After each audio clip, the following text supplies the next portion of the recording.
एका मुलाचं आपल्या वडिलांसोबतचं नातं, हरवलेलं प्रेम आणि माफ करण्याची ताकद.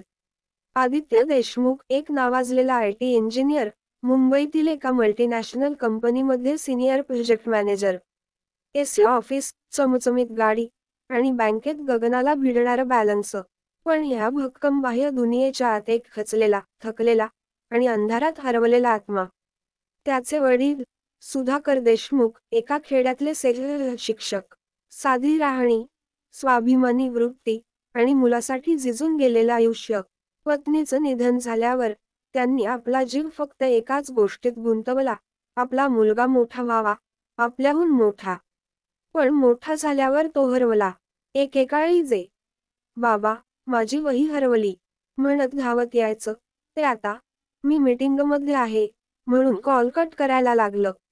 रविवारी सकाळी 7 वाजता आदित्यला फोन आला. हॅलो, आदित्य देशमुख. हो, बोलतोय. तुमचे वडील अकोला हॉस्पिटलमध्ये ऍडमिट आहेत. त्यांची प्रकृती गंभीर आहे. काय झालंय त्यांना? ते एकटे राहायचे ना, कोणीच नाही आजूबाजूला. शेजाऱ्यांनी हॉस्पिटलमध्ये आणलं. पोटात दुखत होतं, पण आता ते अर्धवट शुद्धीत आहेत. कृपया लवकर या. फोन ठेवला. एक क्षण शांतता, नंतर एकातून उठलेली उसास, मी गेलोच पाहिजे. मुंबईहून अकोल्याचा प्रवास म्हणजे फक्त अंतराच नाही, तर 2 टोकांमधल्या भावनांचाही प्रवास. विमान, ट्रेन आणि शेवटी एक खटपटीत टॅक्सी. प्रत्येक स्टॉपवर त्याला आठवत गेलं, तो शाळेत पहिल्यांदा रडल्यानंतर वडिलांनी त्याला कसं मिठीत घेतलं होतं. त्याच्या बोर्ड परीक्षेच्या दिवशी वडिलांनी उपाशीपोटी त्याला सोडायला नेलेलं.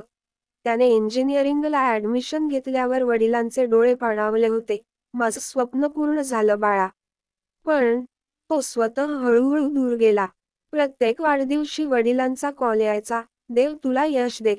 आदित्य म्हणायचा, हो बाबा, मी कामात आहे, नंतर बोलू. आणि नंतर कधीच आलं नाही. अकोल्याच्या हॉस्पिटलमध्ये पोहोचल्यावर त्याला वडिलांच्या खोलीचा नंबर सांगितला गेला. ICU, room 5. गडबडीत आत गेला. पांढऱ्या चादरीवर झोपलेला एक अशक्त शरीर, अर्धवट डोळे उघडे आणि श्वासाची लढाई सुरू. मुलगा पाहताच वडिलांचे डोळे ओलसर झाले. आदित्य त्यांचा हात धरतो. बाबा, मी आलो. वडिलांचा ओठ हलतो, खूपच हळू. माझा बाळ आला. त्या शब्दांमध्ये एक प्रेम होतं, एक साक्षात्कार आणि एक शांतता.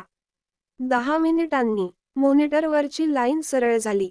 ते क्षण अवर्णनीय होते, जणू काही वेळ थांबला होता.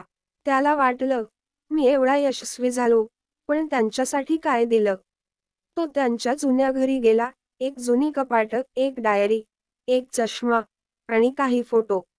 डायरीमध्ये दरवर्षी त्याच्या वाढदिवसाला लिहिलेलं होतं, आज माझ्या बाळाचा वाढदिवस, देव त्याला सुखी ठेवो. 20 वर्षांची नोंद होती. डोळ्यांतून अश्रू वाहू लागले. ती रात्री त्याने स्वतःशीच एक वचन दिलं, मी जे हरवलं, ते कधीच परत मिळणार नाही. पण मी इतरांसाठी वडिलांसारखा होईन. आदित्यने अकोल्यात एक वृद्धाश्रम सुरू केला, आपुलकीचा घर, जिथे वृद्ध आईवडील आपल्या मुलांपासून दूर राहत होते.